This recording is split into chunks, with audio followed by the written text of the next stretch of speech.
In my view, one of the most important things project managers need to consider when managing projects today is managing the global project. People think differently. Okay, that's common sense, but people from a different background who grew up speaking a different language, a different system of government, maybe different social norms, they are going to view the world differently than you, the project manager, will do.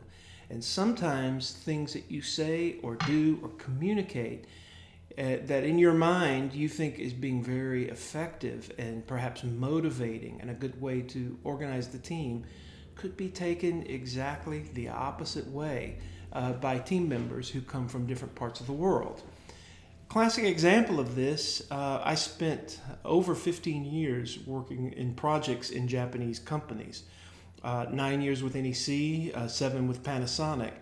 And for many of those years, I would go to Japan at the beginning of the year to see the annual policy meeting. The policy meeting is where the executive stood up and presented the strategic plan and strategic initiatives for the year. When I was at that meeting, what I wanted to hear was, why was this important?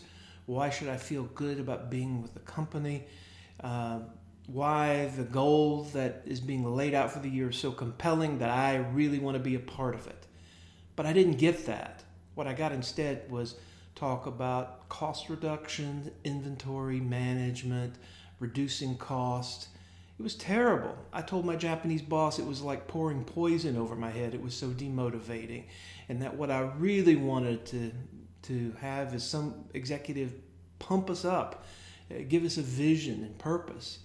My boss said to me that that's just not the way it's done in Japan. And had an executive stood up and done what I wanted to hear, it would have demotivated most of the Japanese staff. So that's just one element, how you communicate with others in global projects. You have to consider your audience. Consider that people come from different walks of life, different languages, different cultures, different regulatory environment, different system of government. And so it really complicates your job as a project manager and adds substantial more risk, far beyond what you would need to think about if you were managing solely in your home country.